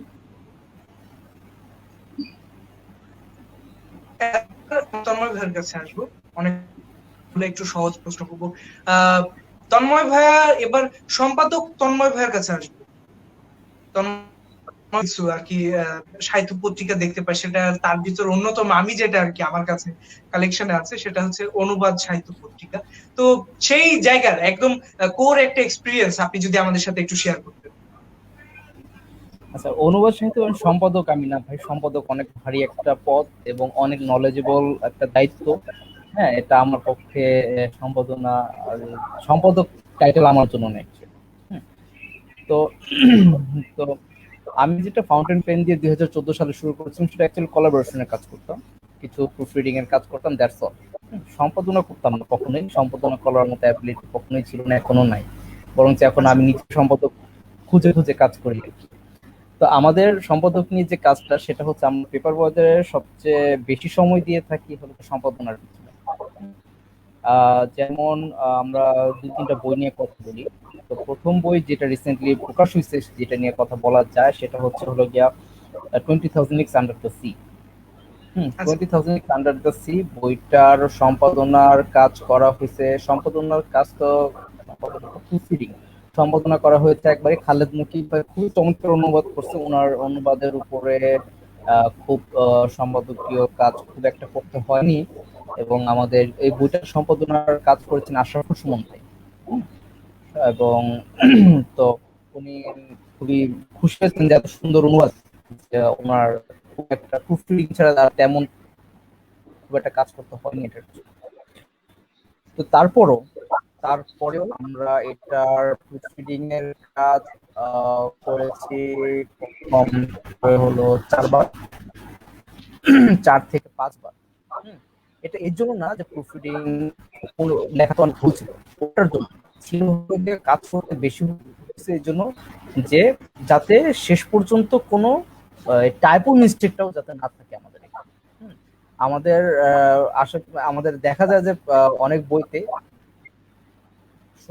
মিউট করা, দুঃখিত, সেটা হচ্ছে টাইপ মিস্টেক নিয়ে আমার একটা আর কি বড়সড় অভিযোগ আছে। সেটা হচ্ছে যে বড় বড় প্রকাশনীগুলোতে দেখি, বড় বড় বলতে যে আমাদের আর কি থ্রিলার বলেন বা সমকালীন যে আমরা যেই ইয়াং জেনারেশন যে বইগুলো পড়ি, সেখানে দ্বিতীয় এডিশনেও আর কি বানান ভুল থাকে। এবং আমি একটা থ্রিলার বইয়ের ক্ষেত্রে বলছি যে আমি একটা থ্রিল নিয়ে যাচ্ছি, হুট করে এমন একটা বানান দিছে যে বানান আমি কেন আমার বাপ দাদা 14 পুরুষও দেখে নাই, এমন একটা বানান, উদ্ভট বানান। তো এই বানান নিয়ে দেখা যাচ্ছে যে আমি চলে গেলাম গুগল, আচ্ছা দেখি এই বানান নিয়ে কিছু আছে কিনা। তো সেখানে গিয়ে দেখি বানানটা আদতে ভুল। এতটা বিরক্ত মনে হয় অন্য কিছুতে লাগে না। তো ওই জায়গাটাতে যেহেতু আমি নিজে একজন রিডার, তো আমি আচ্ছা। নিজে তো কম বেশি বই পড়ি অনেক, হ্যাঁ। তো সেই হিসেবেই যে আমরা যখন কাজ করি, রিজন ভাইয়ের মনে ভিডিও অফ হয়ে গেছে, যাই হোক, আমরা যখন পড়ি তো পড়তে বসলো এই ভুলগুলো যখন আসে, তো আমরা দেখি যে এই স্কোপটা নিয়ে আমাদের কাজ করতে হবে, এই ভুলের স্কোপটা নিয়ে কাজ করতে হবে। হ্যাঁ, রিডার হিসেবে আমরা অন্যান্য প্রকাশনীগুলোকে দেখি যে কোন জায়গাতে কোন ভুলটা হচ্ছে, ও আচ্ছা ও জায়গায় ওই ভুলটা হচ্ছে, তার মানে এই ভুলটা করা যাবে না। ওখানে ওই ভুলটা হচ্ছে, ওই ভুলটা আমরা করবো না ইনশাল্লাহ। এভাবে আমরা কাজ করি, এবং এর জন্যই আমরা হলাম সম্পাদনা তো একবারই হয়, প্রুফ রিডিং এ আমরা প্রচুর জোর দিই। একটা বই প্রুফ রিডিং এ প্রিন্টে যাওয়ার আগ মুহূর্ত পর্যন্ত আমরা চেকিং করতে থাকি, আমি আর আশিক ভাই বসে বসে। আমরা যে পিডিএফটা বের করে প্রেসে পাঠাবো, এই প্রেসে পাঠানোর আগেও আশিক ভাইরা আমি বসে বসে চেক করতে থাকি যে কতবারই হয়। যেমন হচ্ছে লাস্ট বেটা রিডিং আমি করছিলাম, তন্ময় ভাই আমাদের 464 পেজের বই 2 দিনে পড়াইছে। এটা খুবই অন্যায় হয়ে গেছে তন্ময় ভাইয়ের। আচ্ছা, তো বাবা তো পাইছে। কিছু কমেন্ট পড়ে আসি তাহলে। আমাদের তো অনেকক্ষণ আলোচনা হলো। সেটা হচ্ছে যে এমডি আদিস কমেন্ট করেছে, আমাদের দেশের প্রকাশকরা আধুনিক মনন নিয়ে কেন প্রকাশনী ব্যবসা করে, মানে শিল্পকলা নিয়ে আর কি যে ব্যবসাটা, উনি সেই নিয়ে আর কি প্রশ্ন করেছে। আমি একটু আশিক ভাইয়ের কাছে যাব যে আধুনিক মনন নিয়ে কেন প্রকাশনী ব্যবসা। অ্যাকচুয়ালি প্রকাশনী বিজনেস তো দিন শেষে বিজনেস। তোমার এখন এটার মধ্যে যদি আমি লাভ উঠাতে না পারি, আমি কতদিন সাহিত্য উদ্ধার করবো? তো আমার মধ্যে একজন বিজনেসম্যানের তোমার ফিলোসফিও থাকতে হবে, কারণ আমি যদি তোমার বিজনেসই না করতে পারি, সামনে তো কন্টেন্ট আনতে পারবো না ভালো। তো এই প্রশ্নের অ্যাকচুয়ালি এই এই জামানায় এসে এই প্রশ্নের ভ্যালিডিটি এখন খুবই কম। আগে হয়তো মানুষ তোমার যারা করছে তোমার মননশীল কাজ করে গেছে, আমরা যদি বলি মানিক বন্দ্যোপাধ্যায়ের কথা, জীবনানন্দ দাশের কথা, কাজী নজরুল ইসলামের কথা, তাদের শেষ জীবন খুবই অসহায় ভাবে কাটছে। জীবনানন্দ দাশ ট্রাম্পের নিচে পড়ে আত্মহত্যা করছে, মানিক বন্দ্যোপাধ্যায়ের হাসপাতালে চিকিৎসার টাকা ছিল না। তো আমরা তো ওই পর্যায়ে যেতে চাই না, আমাদের তো এটা নিয়ে করে করে খেটে বাঁচতে হবে। তো আমরা ব্যবসার পাশাপাশি মননশীল কাজেও কনসেন্ট্রেশন দিই, কিন্তু ব্যবসাটা তো করতে হবে। একটা বিষয় উল্লেখযোগ্য সেখানে হচ্ছে যে যার যত স্যাক্রিফাইস, তার কথাগুলোর গভীরতা তত বেশি হয়, এবং তার নামও হয়তো বা অনেক বড় অক্ষরে, সোনালী অক্ষরে ইতিহাসের পাতায় লেখা থাকে। তারা এত বড় স্যাক্রিফাইস করেছিল, কাজী নজরুল ইসলাম, মানিক বন্দ্যোপাধ্যায়, জীবনানন্দ দাশ, তাদের স্যাক্রিফাইস গুলো এত বড় যে তাদের নাম আজ পর্যন্ত আছে। হয়তো বা আজকের যুগে স্যাক্রিফাইস আমাদের খুব কমে গেছে, আমরা হয়তো বা ঘরে বসে আর কি টুকটাক লেখালেখি করতে করতে একসময় অনেক বই হয়ে যায়, কিন্তু এই বইগুলো আসলে 5-6 বছর 7 বছর বেস্ট সেলার থাকে, লক্ষ লক্ষ কপি বিক্রি হয়, কিন্তু 10 বছর পরে কি নামটা থাকবে আদৌ? একজন একটা বইয়ের মহত্ব বোঝা যায় তোমার হচ্ছে বইটার 50 বছর বয়স হলে। তো আমরা যে প্রজন্ম এখন বড় হচ্ছি, আমাদের আমাদের রাইটারদের কারো বইয়ের বয়সই 50 বছর হয় না। 50 বছর পর আচ্ছা যদি বইটার অ্যাপিল ধরে রাখতে পারে, তখন হচ্ছে এটা কালজয়ী উপন্যাস হয়। এখন তুমি সাদাত ভাই লিখতেছে কিংবা সমসাময়িক যারা লিখতেছে, তাদের বই যে কালজয়ী হচ্ছে না, এটা তুমি কিভাবে বিবেচনা করতেছো? তবে তাই এটা আখতারুজ্জামান ইলিয়াসের খোয়াবনামা তো নিশ্চয়ই কালজয়ী হয়েছে। কালজয়ী ফ্যাক্ট কাজ করে। তোমার যে কোনো বইয়েরই কালজয়ী হতে একটা সার্টেন পিরিয়ড অফ টাইম তোমার পার করতে হয়। তো যেমন এক আচ্ছা খোয়াবনামা অবশ্যই একটা ভালো বই, এবং এটা থেকে শিখার অনেক কিছু আছে, কিন্তু তারও তোমার কালজয়ী পর্বটা পার হতে তারও কিন্তু অনেক তোমার কালের স্রোত পার হয়ে হচ্ছে তার যেতে হবে। তার বইটার অ্যাপিল 50 বছর পর কিরকম থাকে সেটা দেখতে হবে। তোমার জুল ভার্নের বইটা যে দেখো, 150 বছর পরও এটা কিন্তু অ্যাপিল রয়ে গেছে। কিংবা তোমার যদি জি জি দেখো ড্রাকুলা, ব্রাম স্টোকারের বই, কিংবা এর আগে চার্লস ডিকেন্সের বইগুলো, এগুলো কিন্তু কালজয়ী।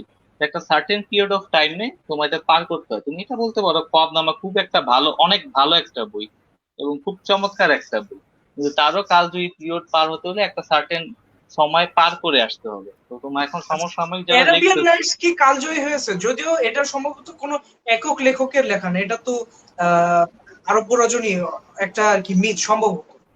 এটা কি এগুলো তোমার কালজয়ী হয়েছে রূপকথা। কিনা?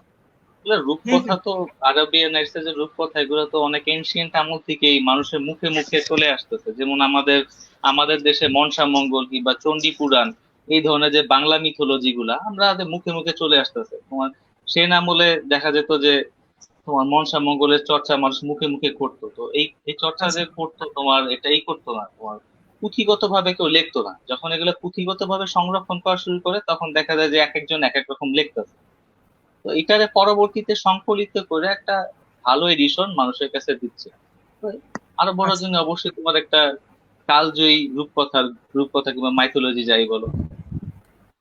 তো তন্ময় ভাইয়ের কাছে চলে আসবো ওই সুতা টানতে টানতে। সেটা হচ্ছে যে আরব্য রজনী বা অ্যারাবিয়ান নাইটস বইটা আমরা পেপার ভয়েজার থেকে কবে পেতে যাচ্ছি? আরব রজনী তো আমরা করবো না ইনশাল্লাহ। কারণ আরব রজনী আমাদের কোন এক ফেলো প্রকাশক এটা নিয়ে অলরেডি কাজ করতেছেন। এটা সরাসরি আরব ল্যাঙ্গুয়েজ থেকে ওটা অনুবাদ হয়ে এটা বাংলায় প্রকাশ করতে যাচ্ছে অলরেডি, সম্ভবত আচ্ছা সচিত্র ইংরেজি বাদ এবং দিয়ে, ইংরেজি বাদ দিয়ে ইংরেজি, একদম অ্যারাবিক থেকে বাংলায়। হ্যাঁ সরাসরি অ্যারাবিক থেকে বাংলায় অনুবাদ হতে হচ্ছে, কাজ চলছে এবং কাজ করতেছে মানে অনেক রিনাউন্ড একজন অনুবাদক। সবকিছু আমি গোপনই রাখি যেহেতু এটা গোপন তথ্য। তো কাজ তার হচ্ছে, মানে আমরা সুখবর সময় পেতে হলে যাচ্ছি সামনে কোনো এক সময়। ইনশাল্লাহ এটা আপনারা পেয়ে যাবেন। সময় হলে প্রকাশক সেটাই করবে। যেহেতু আমাদের দিকে আপনি প্রকাশ করবো কিনা জিজ্ঞেস করলেন, সেই এক্সপেক্টে আমরা বললাম যে কেন আমরা প্রকাশ করব না, এই কারণে আমরা প্রকাশ করবো না, কেউ একজন করতেছে। তো এটা সময় মতো ইনশাল্লাহ আচ্ছা আপনারা পোস্ট টোস্ট মানে প্রচার প্রসার ওই তো সবই মানে বইটা যে আবার বাংলা বাজারে ফেরত আসবে একদম পূর্ণাঙ্গ, সেই আগের মানে কি বলে তার জৌলুস, পুরাতন জৌলুস ধরে নিয়ে এসে, সেটা তো আমরা পাচ্ছি হুম, অন্তত। আচ্ছা ইনশাল্লাহ এটা আমরা প্রকাশক বলতে আরেকটা পারবে যে কমেন্ট। করবে, জি জি। এই বলবে আর কি। আচ্ছা আমরা আরেকটা কমেন্ট পড়ি। সেটা হচ্ছে যে নাহিদ বাদশা ভাই কমেন্ট করেছে, বইমেলা ক্ষয়ক্ষতি ও এত সমস্যার পরও কেন প্রকাশকরা জাগ্রত হচ্ছে না, ভবিষ্যৎ পরিকল্পনার কোনো ছায়া দেখা যাচ্ছে না। মানে আহ আমরা জানি যে বইমেলা একটা হয়েছে, আমরা এটা হয়তোবা ইতিহাসের স্বর্ণাক্ষরে না লেখা থাকলে অন্য কোনো অক্ষরে লেখা থাকবে, কারণ এমন একটা বইমেলা যেটা ফেব্রুয়ারি মাসে হয়নি এবং বেশ ভালো রকম ক্ষতির সম্মুখীন হয়েছে আমাদের প্রকাশকরা। তো এত ক্ষতির সম্মুখীন হওয়ার পরও তাদের, আমরা পাঠকেরা অন্তত এখনো বুঝতে পারছি না তাদের পরিকল্পনা কি বা তারা এখান থেকে উঠে আসবে কিভাবে। তো এই বিষয় নিয়ে প্রকাশক তন্ময় ভাইয়ের কাছে আমি যাবো একটু। আচ্ছা, এই বিষয়ে আমার আসলে কিছু বলার নাই যেহেতু আমরা মেলার এখনো ওভাবে অংশ হইতে পারিনি। হুম, যেদিন মেলায় স্টল নিতে পারবো সেদিন হয়তোবা আপনার এই প্রশ্নের খুব সুন্দরভাবে উত্তর দিতে পারবো। তবে আমার যতটুকু আমি বুঝি বা যতটুকু আমি খবর পাই বা যতটুকু আমি জানতে পেরেছি যে কেউ আসলে চুপ করে বসে নেই, সবার পরিকল্পনা করতেছে। মোরলেস অনেকেই ক্ষতির, বড় ধরনের ক্ষতির সাধন হয়েছে, বিশেষ করে নতুন প্রকাশক যারা। হুম, এবং প্রত্যেক কোনো না কোনো স্ট্র্যাটেজি করতেছে, প্ল্যান করতেছে ওভারকাম করার জন্য জিনিসগুলোকে। সম্প্রতি আমরা আর আমাদের পরিচিত যে ভাই ব্রাদার প্রকাশকরা আছেন, তারা নতুন নতুন কেউ কেউ নতুন নতুন স্ট্র্যাটেজি কি করেছে, পাবলিক করেছে। ভবিষ্যতে দেখলাম দেখলাম বিবলিওফাইল, আমাদের পদ ভাইয়ের প্রকাশনী বিবলিওফাইল থেকেও ঘোষণা দেওয়া হয়েছে যে সামনে তাদের নীতিতে একটা বড় ধরনের চেঞ্জ আসতেছে। এবং আমরাও এই সুযোগে এই ফাঁকে আমরাও বলে দিই যে আগামী জুলাই থেকে আমরাও ইনশাল্লাহ আমাদের নীতিতে একটা বড় ধরনের একটা চেঞ্জ জানতেছি। এবং আমরা চেষ্টা করবো যে ওটাতে স্ট্রিক্ট থাকার জন্য। সবাই একটা ফলো আপের উপর যদি স্ট্রিক্ট থাকে তাহলে আমাদের মার্কেটে নিজেদের টিকে রাখা আমাদের জন্য একটু স্বাচ্ছন্দ্য হবে। এবং পাঠকদের কাছে পাঠকরাও যদি আমাদের একটু সাপোর্ট দেয় ওভাবে, কারণ সাপোর্ট একটা কি, আমি কেন বলবো সাপোর্টটা, হয়তো আমার সাথে অনেকে একমত নাও হতে পারে। পাঠকদের সাপোর্টটা এই জন্যই দরকার যে একজন প্রকাশক কিন্তু একটা বইয়ের দাম কিন্তু চাইলেই অনেক বেশি রাখতে পারে না, বা অনেক চাইলেই অনেক কম রাখতে পারে না। একটা মার্জিনে রাখতে হয়। একটা মার্জিনে রাখতে হয় তার ন্যূনতম তার পরিশ্রমের পারিশ্রমিকের হিসেবে। একটা বই লেখাটা যেরকম অনেক কষ্ট, একটা বই প্রকাশ করাটা কিন্তু তার থেকে আরো অনেক কষ্ট। কারণ এখানে লেখক তো লিখে অনেক কষ্ট করে লেখে, তো লিখে বইটা ছেড়ে দেয়, কিন্তু প্রোডাকশনে যাওয়া এবং সেটাকে পাঠকের হাত পর্যন্ত পৌঁছানোর জন্য ইন ডিটেইলে কত কিছু যে কত প্রেশারের ভিতর দিয়ে যেতে হয়, সেটার কারণে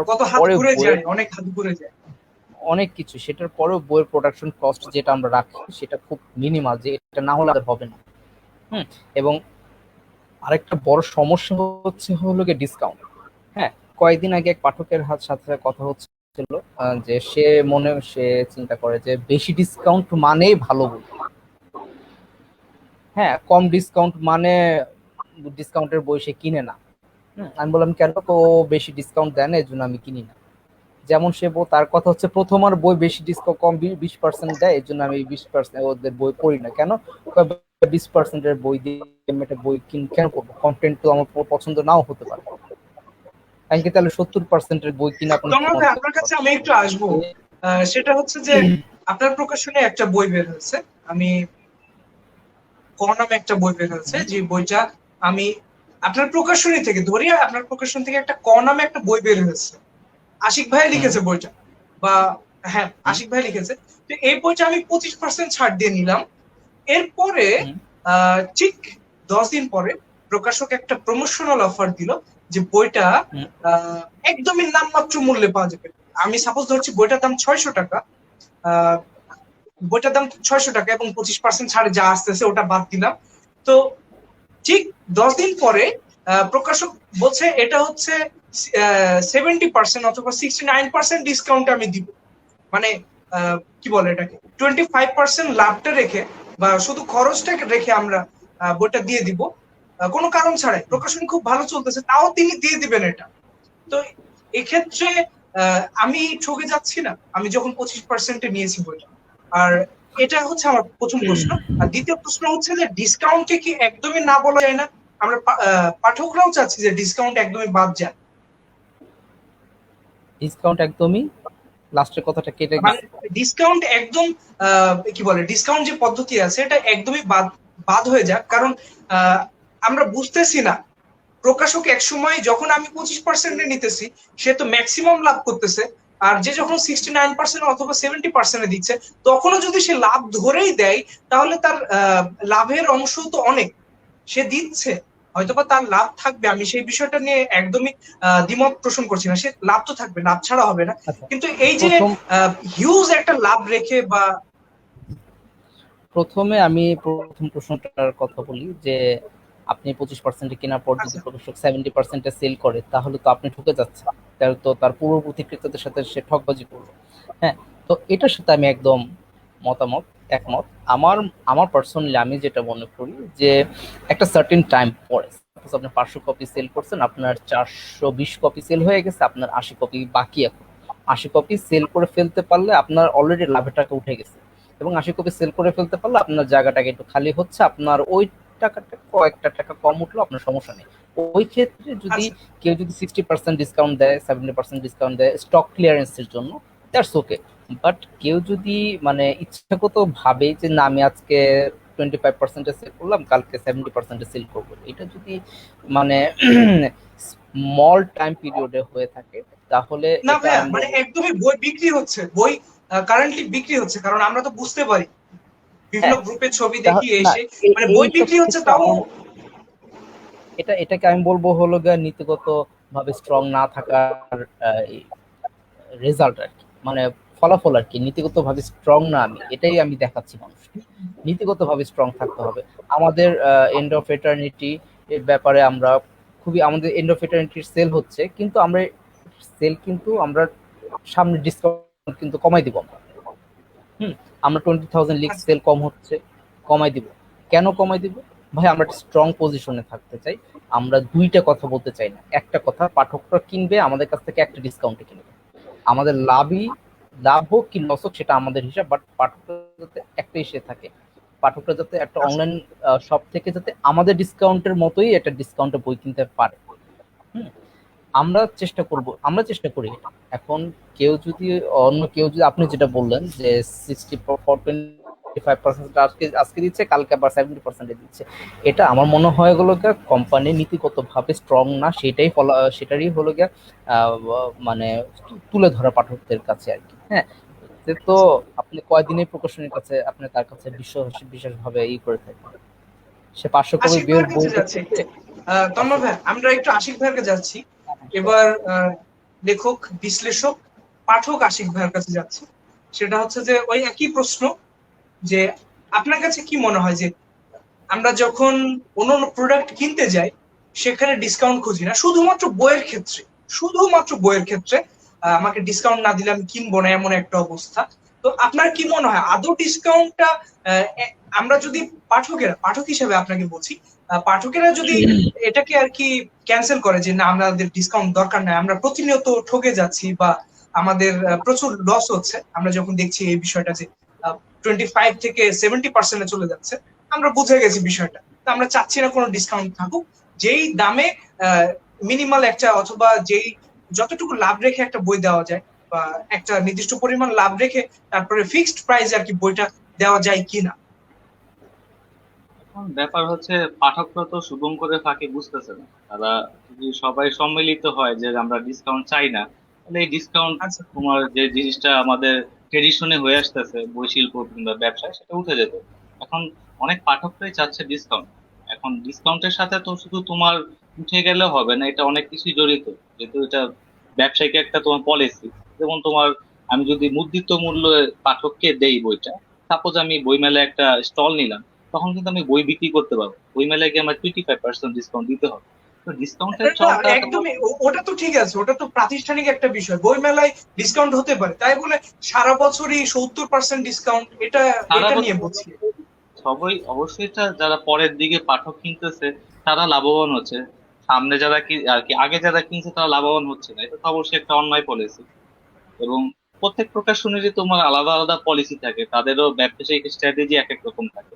তো আমরা আমাদের স্ট্র্যাটেজি একরকম ঠিক করে রাখছি যে আমরা ডিসকাউন্টের ব্যাপারে ঠিক থাকবো। আচ্ছা ভাই, আশিক ডিসকাউন্ট, ভাই, আমি কিন্তু এখন প্রকাশক বা বিশ্লেষক আশিক ভাইয়ের কাছে না, এখন পাঠক আশিক ভাইয়ের কাছে আছি। কারণ পাঠক হিসেবে বলা তো বেশ কঠিন হয়ে গেছে, কারণ আমি এই তোমার প্রকাশনী বিজনেসের সাথে বেশ ভালোভাবে ইনভলভ। পাঠক হিসেবে যদি তোমার মনে হয় যে আমার ডিসকাউন্ট, আমি যদি পাঠক হিসেবে বিবেচনা করি যে এরকম হচ্ছে, আমি নৈতিকভাবে, যদি তুমি বই পড়ে নিজের মধ্যে নৈতিকতা তৈরি করতে না পারো, তাহলে ওটা তুমি তোমার চিত্ত বিনোদের জন্য করতেছো। আমি পাঠক হিসেবে যদি দেখি কোনো প্রকাশনী এরকম ডিসকাউন্ট নিয়ে মনোপলি করছে, আমি বই কিনবো না। আমি ওই প্রকাশনীর বই পড়লাম না বা কিনলাম না। এটা তো আমার রিডিং রিডিং ম্যাটেরিয়াল কমে যাচ্ছে না? ওয়ার্ল্ড ওয়াইডে প্রচুর রিডিং ম্যাটেরিয়াল আছে, তুমি অন্য রিডিং ম্যাটেরিয়াল পড়ো। এখন পাঠক কিনছে দেখছি, পাঠক কিনতেছে দেখি তো তারা এই পলিসি নিচ্ছে। এখন আচ্ছা, আমাদের পাঠকদের মধ্যেও তোমার দোষ আছে, যে তারা তোমার ছাড়টা বেশি দেখলে তারা লোকটা সামলাতে পারে না। এটা আমি পাঠক হিসেবে বলতেছি। ব্যবসায়িক হিসেবেও যদি বলি, আমিও চাবো যখন তোমার দেখা যাবে ছাড় জিনিসটা হচ্ছে এমন জিনিস যে কিছুদিন পর পর দিলে এটা না কি হয়ে যায়। তোমার মনে করো আমি যদি সারা বছরে 60, স্বাভাবিক একটা বিষয় হয়ে যায়। হ্যাঁ, তো আমার যে স্বাভাবিক একটা ডিসকাউন্ট ছিল 50%, প্রথমে 50% আমি বই সেল করতে পারবো না। এখন আমেরিকায় দেখো থ্যাঙ্কস গিভিং ডে আছে, ব্ল্যাক ফ্রাইডে আছে, কেন আছে? সারা বছর মানুষ এই কয়টা দিনের জন্য ওয়েট করে যে আমি কম দামে প্রোডাক্ট কিনবো, কিন্তু সারা বছর কিন্তু সে বেশি দামি প্রোডাক্ট কিনছে। তাদের তো আমার থ্যাঙ্কস গিভিং, ব্ল্যাক ফ্রাইডে আছে, কিন্তু আমাদের তো ঈদ আছে, দুইটা ঈদ আছে, তারপরে অনেক উৎসব পার্বণ, অন্যান্য ধর্মের আমাদের অনেক উৎসব পার্বণ আছে। আমাদের আমাদের ঈদে তো সব প্রোডাক্টের দাম বেড়ে যায়, এটা বলে তো লাভ নেই। ও আচ্ছা, তো আমি যেটা ঈদে বইয়ের মাঝে রোজাতে, রোজাতেও তো আপনারা করতে পারেন যে রোজার উপলক্ষে বিশেষ ছাড়, সারা বছর না করে। আমার যেটা সবসময় মাথায় কাজ করে যে এখানে তখন যেটা বলছিল এখানে আমি একটু আমরা ইনভলভ হই, ছোট একটা ইনভলভ হই। শিওর। সরি আশিক ভাই, ছোট একটা বিষয় ইনভলভ করি। সেখানে আমি কিছুদিন আগে আশিক ভাইয়ের সাথে ডিসকাস করতেছিলাম একটা ব্যাপার নিয়ে, যে প্রথমা বা পাঠক সমাবেশ ওদের একটা পলিসি আমার ভালো লাগে, ওরা সারা বছর 20% দিবে। হুম, ওরা সারা বছর 20% দিবে, মেলায় যায় ওরা 25% সেল করে। এটা চর্চা হওয়া উচিত।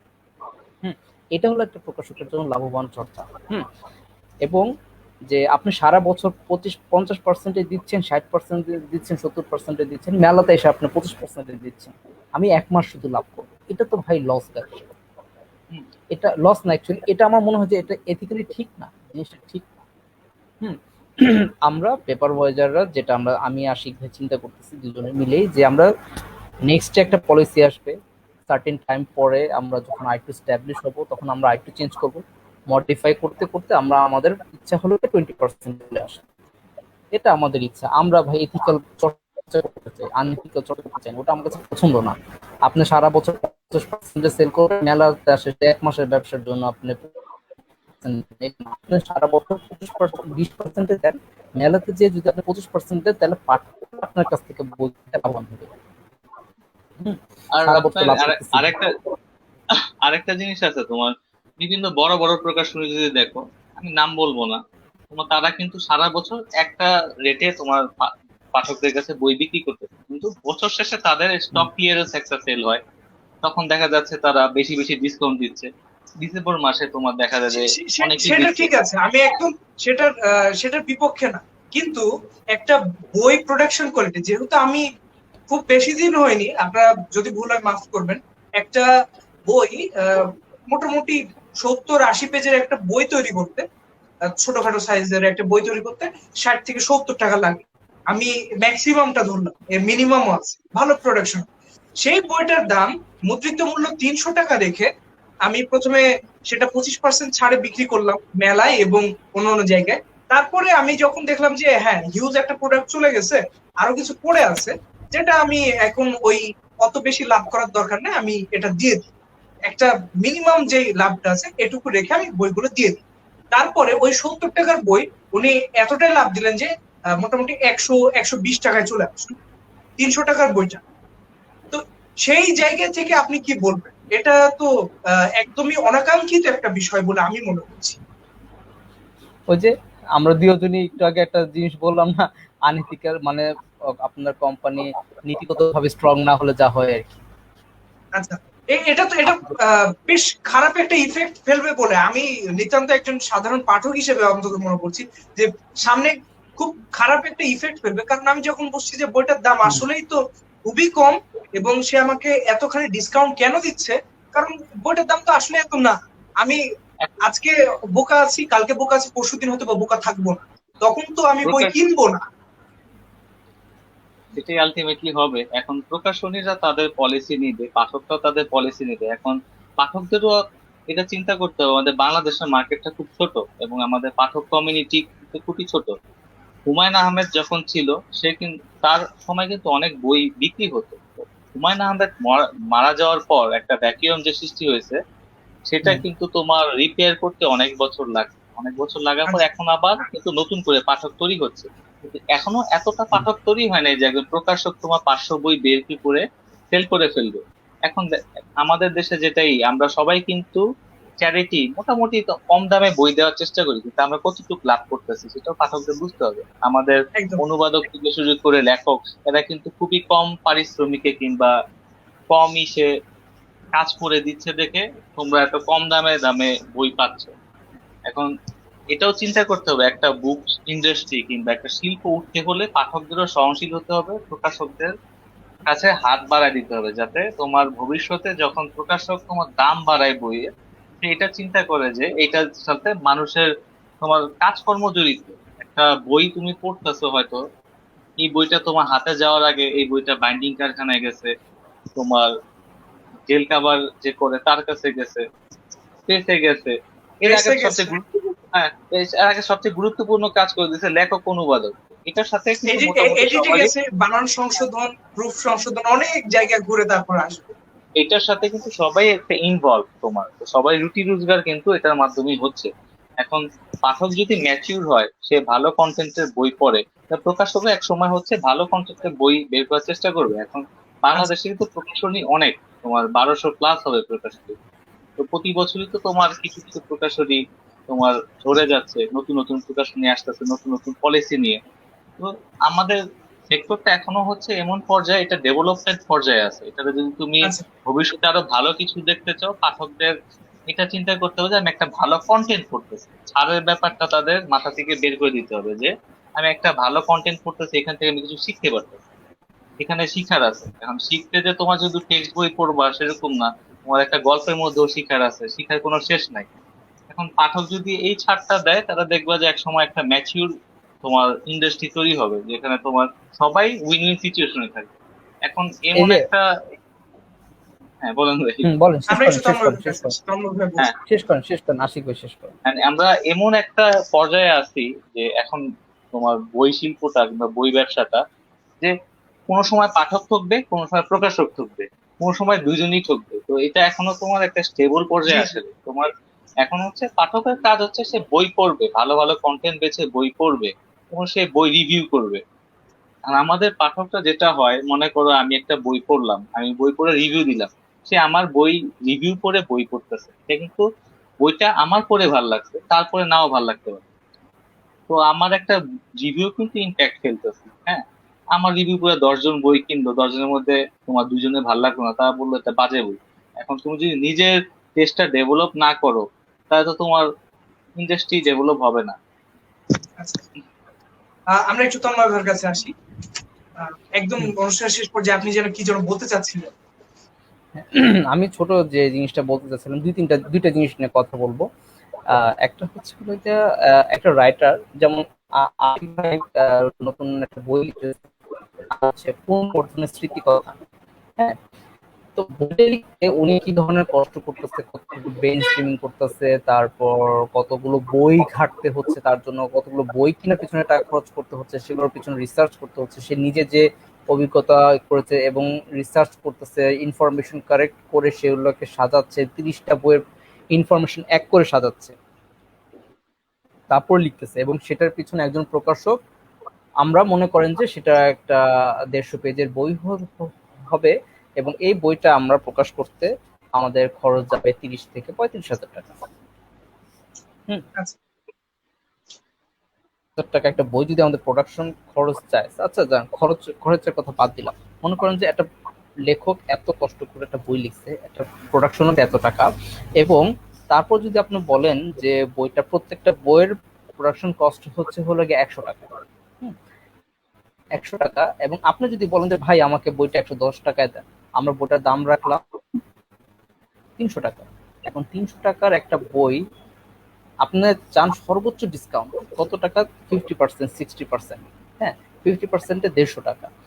এখন 100 টাকা আপনি ইনভেস্ট করে আপনি 200 টাকা লাভ করেন, এটা হলো ব্যবসায়িক অ্যাসপেক্ট। হ্যাঁ, আর যদি বলি যে এত কষ্ট করে একটা বই লেখার পর যদি পাঠক শুধু ডিসকাউন্টের জন্য বইটা আটকায় রাখে, সেটা খুবই আনএথিক্যাল চর্চা পাঠকদের জন্য। এরকম ডিসকাউন্ট দিয়ে কন্টেন্ট না করে, আমার সবসময় বলি আমি যে কন্টেন্ট দিয়ে বই চুজ করো। কন্টেন্ট, এর জন্য আমি প্রথম বই খুব পড়ি, এর জন্যই যে তাদের কন্টেন্ট খুবই রিচ, দাম যেটাই হোক I don't care, but content খুবই রিচ। এই জন্য আমাদের বই প্রথম বই কখনো কন্টেন্ট দেখে এই ডিসকাউন্ট বা প্রাইস দেখে কিনি। I need that. আপনি বিশ্বাস করবেন কিনা, শাহাদুজ্জামানের একজন কমলা লেবু বইটা আমি এখন পর্যন্ত 5 জনকে গিফট করছি, আমার কাছেও আছে, বাট তারপর গিফট করছি কিনা, I don't care about the discount. মামলা সাক্ষী ময়না পাখি, আমি সরি, মামলা সাক্ষী ময়না পাখি, ওনার তো আরেকটা বই ওনার প্রথম থেকে বের হয়েছে, গল্প গ্রন্থ। হ্যাঁ হ্যাঁ, তো আমার পার্সোনাল ফেভারিট হলো গিয়ে একজন কমলা লেবু। কারণ একটা জীবনীকে যে এত আচ্ছা সুন্দর ভাবে একটা ব্যতিক্রম ভাবে গবেষণা ধর্মী ভাবে ব্যতিক্রম ভাবে ফুটিয়ে তোলা যায়, অ্যাকচুয়ালি একজন কমলা লেবু না পড়লে আসলে বোঝা যায় না। শিক্ষা হয়তো বা পড়তে জানবেন বইটা কেমন, খুবই আচ্ছা চমৎকার। আমি ওনার লেখাটা পড়ে ওনার লেখার ফ্যান হয়ে গেছি, এত চমৎকার। এরকম একটা চমৎকার তো আমি 200 টাকা দিয়ে বইটার দাম কত হবে, 260 বা 300 টাকা হবে, 300 টাকা তো আমার কাছে কম মনে হয় মাঝে মাঝে। হ্যাঁ, তো পাঠকদেরও মাঝে মাঝে উচিত যে ডিসকাউন্টের দিকে না দেখে বইটার কন্টেন্ট কি, সেটার পিছনে কন্টেন্ট পিছনে কি ধরনের কাজ করা হচ্ছে এগুলো বুঝে। আচ্ছা। তো তন্ময় ভাই যান্ত্রিক বই ত্রুটিতে অনেক কিছু। পড়েছেন।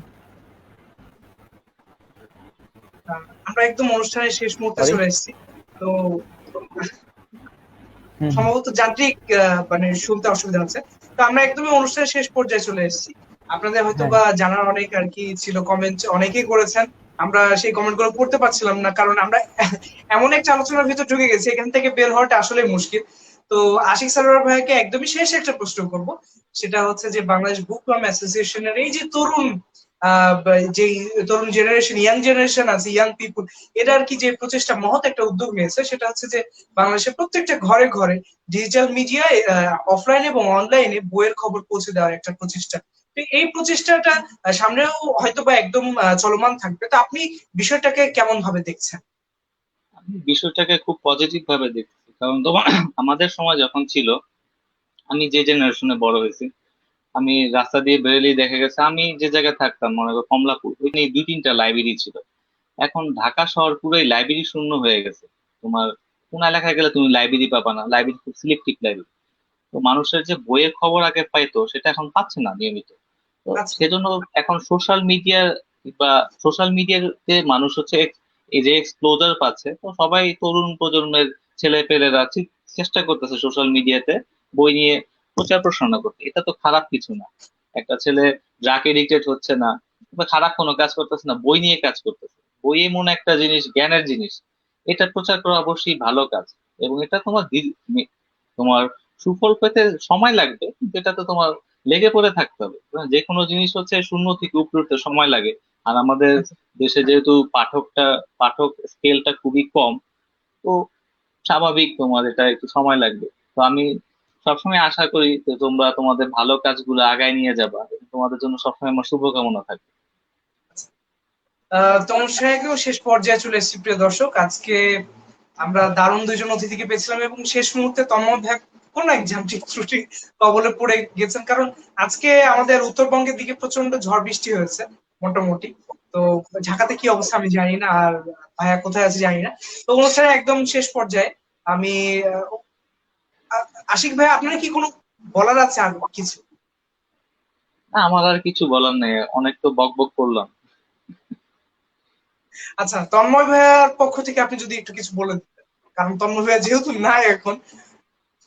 তন্ময় ভাই সম্ভবত ওনাদের এলাকায় যান্ত্রিক ত্রুটি হয়েছে, সেজন্য হয়তো সংযোগ তার বিচ্ছিন্ন হয়ে গেছে। তো আচ্ছা তন্ময় ভাইয়ের পক্ষ থেকেও বুক ওয়ার্ম অ্যাসোসিয়েশন, তোমাদের যে ভিউয়ার্স আছে তাদেরকে শুভেচ্ছা জানালাম।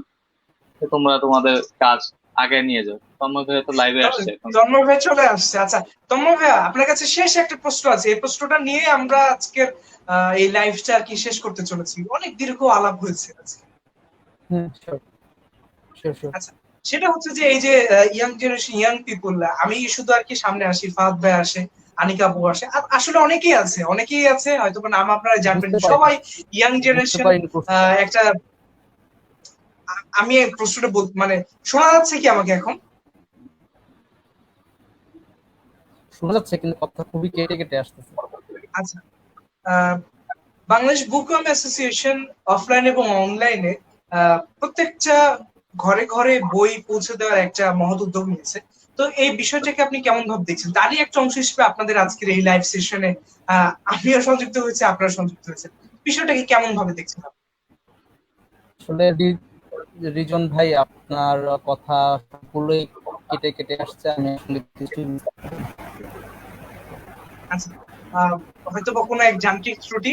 তো আমরা আজকে তাহলে অনুষ্ঠান আপনাকে আশিক ভাইয়া শেষ দেখাই করে যাচ্ছে দিব। না, আপনার কথা আচ্ছা খুবই বাজে অবস্থা আছে। আপনি সম্ভবত একটু আচ্ছা ভিডিওটা অফ করে নেন, আপনি একটু ভিডিওটা অফ করে নেন। আচ্ছা এবার শোনা যাচ্ছে তন্ময় ভাই? হ্যাঁ, এবার শোনা যাচ্ছে। আচ্ছা, বাংলাদেশ বুকওয়ার্ম অ্যাসোসিয়েশন এর ইয়াং পিপল আর কি একটা মহৎ উদ্যোগ নিয়েছে, সেটা হচ্ছে যে ঘরে ঘরে বইয়ের খবর পৌঁছে দেওয়া এবং প্রচার করা। তো বিষয়টাকে আপনি কেমন ভাবে নিচ্ছেন? হুম। বইয়ের পক্ষ থেকে তো বই নিয়ে কাজ করার ব্যাপারে আমি সবসময় পজিটিভ। হ্যাঁ, বই নিয়ে যে কোনো কাজ করার ব্যাপারে আমি অবশ্যই পজিটিভ। বই ছড়াক, সৃজনশীল এই কাজ, সৃজনশীল কাজগুলো ছড়িয়ে যাক, এটাই আমি চাই আসলে।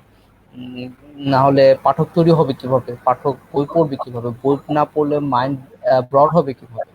হুম, আপনি এই জন্যই আসলে পাঠকদের কাছে বই পৌঁছে দেওয়ার ব্যাপারে এবং বই ছড়িয়ে যাওয়ার ব্যাপারে সবসময় আশাবাদী এবং শুভাকাঙ্ক্ষী।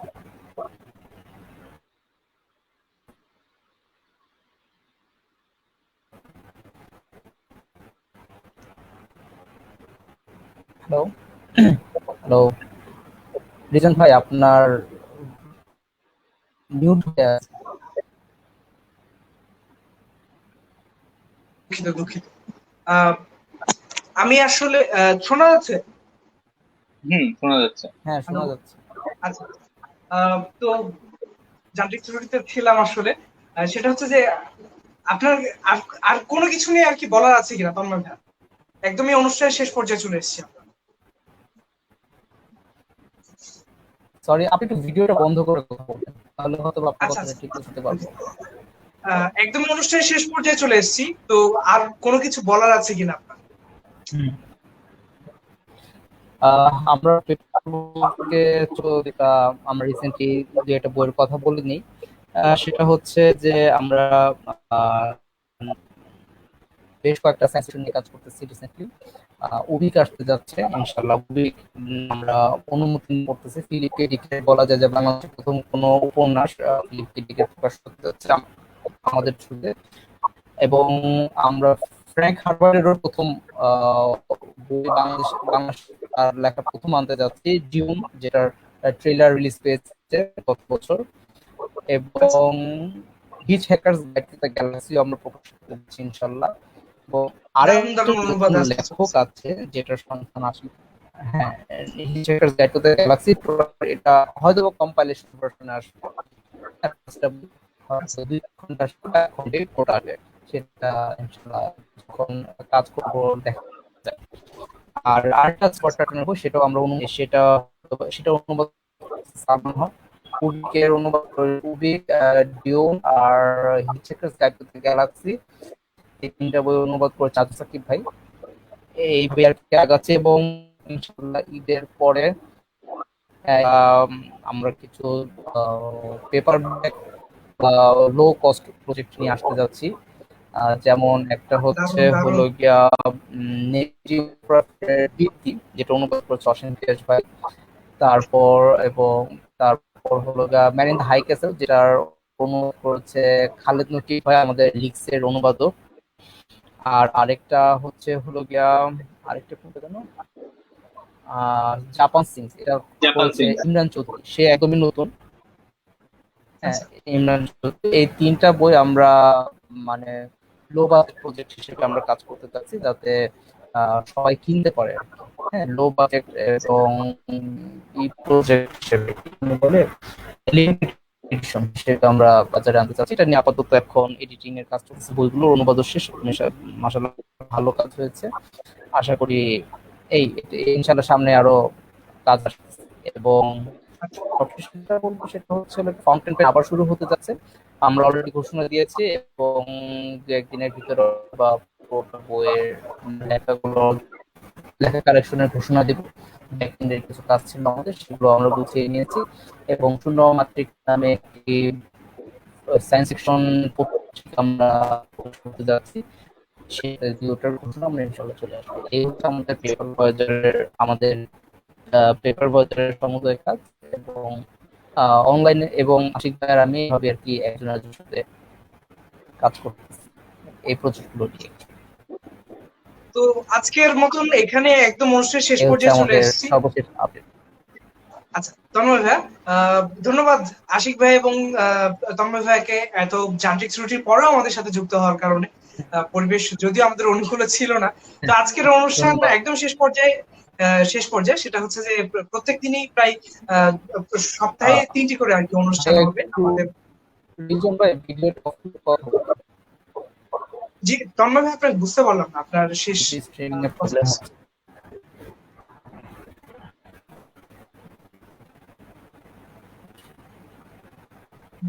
তন্ময় ভাইয়া, কোনো আপনার কথা আর কি স্পষ্ট বোঝা যাচ্ছে। উনি ভিডিওটা অফ করতে বলতেছে। আচ্ছা আচ্ছা আচ্ছা। আপনি ও আচ্ছা, আমার কথা কি স্পষ্ট শোনা যাচ্ছে আশিক ভাই আপনার কাছে? আমি স্পষ্ট শুনতে পারছি, ওনার এলাকায় আচ্ছা, হয়তো আপনার যান্ত্রিক ত্রুটি সম্ভবত চলতেছে। তন্ময় ভাই আপনার সমস্যা। তো আমি লাইভটা একদম শেষ করে দিই, এরপরে হয়তো বা কথা হবে। সেটা হচ্ছে যে আজকের অনুষ্ঠান একদম শেষ পর্যায়ে চলে এসেছি এবং সপ্তাহে 3টে করে আর কি আমাদের অনুষ্ঠান থাকবে। আপনার নতুন লেখক, পাঠক এবং প্রকাশকদেরকে নিয়ে আমাদের লাইভ অনুষ্ঠান হবে। আপনারা সকলে যুক্ত হবেন এবং যারা যাই কমেন্ট হোক, করেছেন, লাইক দিয়েছেন এবং শেয়ার করেছেন, তাদের সকলকে ধন্যবাদ, অসংখ্য ধন্যবাদ এই সাপোর্টের জন্য। তো আজকের অনুষ্ঠান এখানে শেষ করছি। আসসালামু ধন্যবাদ। আলাইকুম। আল্লাহ হাফেজ।